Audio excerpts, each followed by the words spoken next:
Good morning, good noontime, good midday, good afternoon, good noon 30, good day, good later day, good evening, good night, good midnight, whatever time of day it is. I want you to know I'm Lynn Ferguson and I approve this message. I'm Lynn Ferguson, also known as Lynn Tennyson, your host here on the show, Lynn Spins. That's a podcast dedicated to Black life in America and all over the world in music. And today, I want to talk about AI and its hold on the American, but honestly, the global population, and particularly its effect on the music industry and the artistic industry in general. Want to want to know more? Well, you just sit back, relax. Why don't you grab a snack, pull up a stack, and let's jump in. Lens, Vince. You weren't supposed to see me like this. So I'm upset. So if you don't know, I'm a singer. I sing in 8 languages, every genre, and this AI stuff has been concerning me ever since I saw what was going on with the artist community, the drawing community, and painting and design and things like that. Sorry. And, I was hearing and seeing about how these, AI technologies were taking people's art and, studying it so that they could create, basically copy the style and get, people famous and people rich off of other people's stuff. And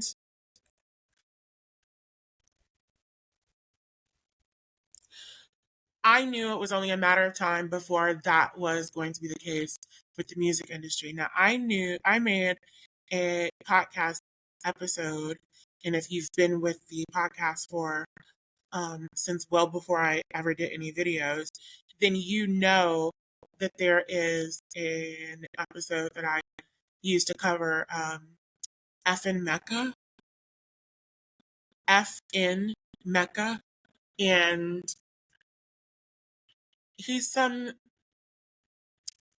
black AI generated avatar dude who, you know, is an AI generated voice rapping created by two white guys. And apparently, like, there was like talk of them getting like some kind of like music deal for this thing. And apparently that went down the tubes because there was so much backlash about the decision and about labels being as ridiculous to even do something like that. And now you've got major labels suing Uvio and other major AI corporations that are taking people's voices like Taylor Swift and they're creating music with their voices, their likenesses, basically. And everyone is like, oh, this is some un, you know, some untreaded territory and things like that that we're getting into here. And, people are going to have to, the law has to catch up. And this, baby, the law already puts things forth. So this is what I'm here to show you guys and kind of get into with you so that we know what the situation is. Okay. So there is such a thing in America as personality rights. These are just what they sound like.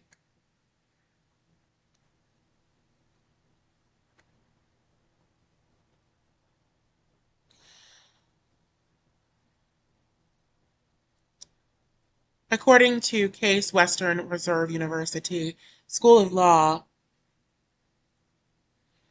personality rights generally refer to two types of tort-based rights, and tort is basically civil law, anything that has to do with like contracts, with employment, with business dealings, with, you know, all of those different things. When it comes to the civil side of those things, you know, because business dealings could also be criminal and this, that, and the third. This is regarding that. So these are referring to two types of tort-based rights: the right to privacy, the right of publicity. So the right to privacy is described as the principle which protects personal writings and any other productions, pay attention to that, of the intellectual or of the emotions. It is the right to privacy, and the law has no new principle to formulate when it extends this protection to the personal appearance, says, acts, and to personal relation, domestic or otherwise. And that is according to Samuel D. Warren and Louis D. Brandeis, The Right to Privacy, Fourth Harvard Law Review, 193 to 213, or 193 and 213 are the pages that are being referenced in this 1890 publication. So that is one, the right not to have one's personal matters disclosed or publicized, and the right to be left alone. Two, the right against undue government intrusion into fundamental personal issues and decisions. So the right of privacy encompasses four different interests. Those include intrusion on the privacy, public disclosure of private facts, false light, so, you know, saying things wrong about someone, and appropriation. So basically using someone's name or likeness, that's a good one right there, likeness, for defendant's benefit without permission, which is going to get me over into this. So if we take a look at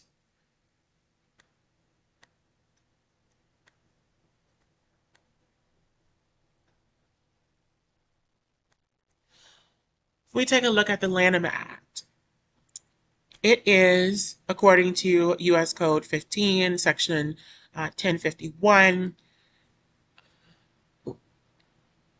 something that was enacted by Congress in 1946. The Act provides for a national system of trademark registration and protects the owner of a federally registered mark against the use of similar marks if such use is likely to result in consumer confusion or the delusion of a famous mark is likely to occur. So that's a more specific variation of that trademark infringement, but trademark is described in section 1127 of the same U.S. Code. So we're still in 15, U.S. Code 15, section 1127, or paragraph, subsection. And if we go down here to the term trademark includes any word, name, symbol, or device. Catch that, device. Or any combination thereof, used by a person or which a person has a bona fide intention to use in commerce and applies to register on the principal register established by this chapter. Therefore, we need to understand what device means, because a word, a name, a symbol, these would not cover music. A device or combination thereof would, depending on what we're looking at. So if we move over here to the dictionary, a device, more commonly known as a thing made for a particular purpose, an invention or contrivance, especially a mechanical or electrical one. So there are a lot of different definitions. Honestly, every single one of these apply, just about, if not all of them. But this first one is the more commonly accepted one, and the one that most people would argue the founding fathers or whom have you thought to, founding fathers, the politicians thought to cover with this, had in mind when making this act. A thing made for a particular purpose. Very vague. An invention or contrivance, especially a mechanical or electrical one. One could definitely argue that your voice is a mechanism, if you will, that one has tailored for a particular purpose, an invention of sorts, or contrivance, a plan even or a scheme for effecting a purpose, a crafty scheme, a trick, a particular word pattern. This is the one that I really want to emphasize. Rhetorical devices being a good example, but a song as well being one. Of a particular word pattern, figure of speech, combination of word sounds, etc., used in a literary work to evoke a desired effect or arouse a desired reaction in the reader or listener or consumer. Something elaborately or fancifully designed. A song. A representation or design used as a heraldic charge. Definitely a song.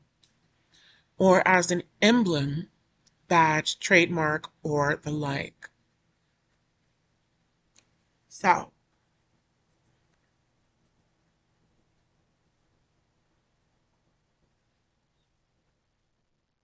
this is what I submit to you.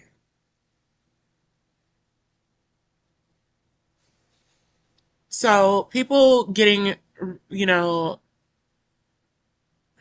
confused about this is just weird to me because it's like, am I missing something? Am I not understanding this right?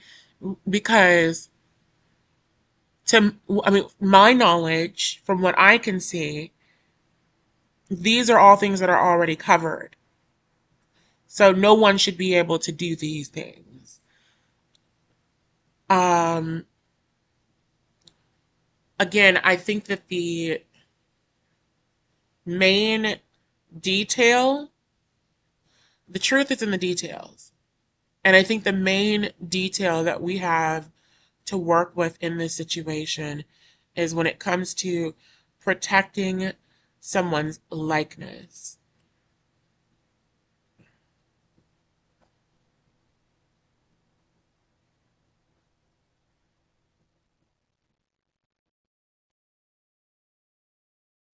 Appropriation. Use of the plaintiff's name or likeness for defendant's benefit without permission. I'll end it with this. According to Oxford, likeness refers to the fact or quality of being alike. Resemblance. What could resemblance mean? To my knowledge, it means that something seems to be something else because it appears that way. The fact or quality of looking like or being similar to someone or something else. Similar to someone or something else. Whatever it is, it's another, meaning that it's not the original. So likeness refers to even an unoriginal resemblance. Her likeness to him was astonishing. The semblance, guise, or outward appearance of.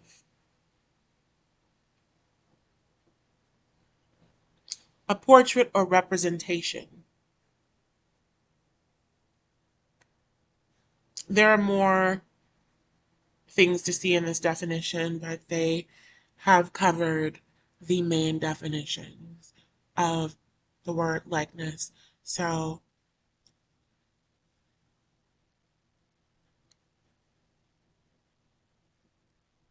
I ask you, I ask you,